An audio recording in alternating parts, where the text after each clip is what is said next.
Welcome to 3 minutes revision series. बात करेंगे amalgamation का रिवीजन का पार्ट 2। तो अमेलगमेशन के रिवीजन में हम बात कर रहे थे पीसी की। पीसी को निकालने का पहला मेथड हमने देख लिया, नेट एसेट्स का फेयर वैल्यू किया, क्योंकि हमें पीसी को हमेशा फेयर वैल्यू के हिसाब से करना होता है।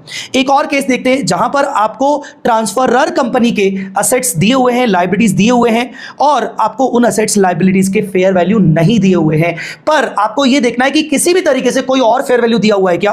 तो यहां पर यस, यहां पर आपको यह कहा जा रहा है कि जो पीसी दिया जाएगा वो शेयर्स के फॉर्म में दिया जाएगा, पर आपको किसी भी तरीके से ट्रांसफरर कंपनी के कोई फेयर वैल्यूज नहीं बताए गए, ना ही असेट्स लाइबिलिटीज के फेयर वैल्यू बताए गए, ना ही जे लिमिटेड के एक शेयर की फेयर वैल्यू दी गई है। तो ऐसे केस में आपके पास कोई और ऑप्शन बचता नहीं है। आप नेट असेट्स को जो बुक वैल्यू दिया हुआ है वही उनकी फेयर वैल्यू मान लेंगे, लाइबिलिटीज की बुक वैल्यू को वही फेयर वैल्यू मान लेंगे। तो अगर आपको पूरे क्वेश्चन में कहीं पर भी कुछ भी फेयर वैल्यूज अवेलेबल नहीं है, ना ही असेट्स लाइबिलिटीज की, ना ही ट्रांसफरर कंपनी के किसी एक शेयर की मार्केट प्राइस आपको कुछ नहीं पता है, तो आप असेट माइनस लाइबिलिटी ही करेंगे considering book value as the fair value. तो आपने अगेन नेट एसेट मेथड लगाया, पर इस बार आपने फेयर वैल्यूज बुक वैल्यूज को ही मान लिया और आपका पीसी आ गया।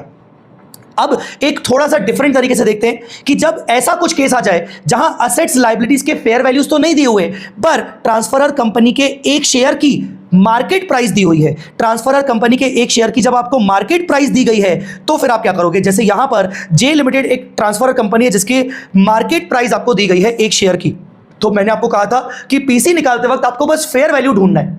अगर आपको असेट लायबिलिटी से फेयर वैल्यू मिल जाए बहुत अच्छी बात है। असेट लायबिलिटी का फेयर वैल्यू नहीं मिल रहा है, पर ट्रांसफरर कंपनी के शेयर का मार्केट वैल्यू मिल रहा है, तो भी आप पीसी निकाल सकते हो। कैसे निकालेंगे? हम कहेंगे कि भाई ट्रांसफरर कंपनी के टोटल इशूड शेयर्स हैं जैसे कि 30,000 मल्टीप्लाई बाय ट्रांसफरर कंपनी का ही एक शेयर का मार्केट प्राइस है 60, तो इसका मतलब ट्रांसफरर कंपनी का टोटल मार्केट कैपिटलाइजेशन मतलब टोटल नेटवर्थ है 18 लाख, और यही बन जाएगा PC.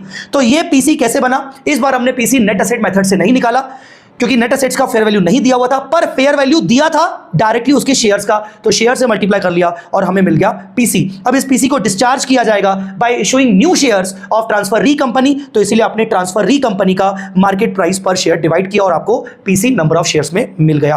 That was the third way और third case to find out the PC. The fourth case is very simple, where you will be given the exchange ratio। जैसे यहां पर दिया हुआ है 4 के बदले 3, तो यहां पर हर 4 शेयर के बदले 3 शेयर दिए जाएंगे। ये एक्सचेंज रेशियो अपने आप में माना जाएगा कि ये डिफॉल्ट फेयर वैल्यूज को रिफ्लेक्ट कर रहा है। एंड अगर आपको एक्सचेंज रेशियो दिया है तो आपको नेट एसेट मेथड लगाने की जरूरत नहीं है, आपको फेयर वैल्यू पर शेयर, मार्केट वैल्यू पर शेयर ढूंढने की जरूरत नहीं है। आप एक्सचेंज रेशियो के हिसाब से भी पीसी निकाल सकते हो। सो ये था हमारा part 2 of the amalgamation revision. बहुत जल्द मिलेंगे पार्ट 3 में।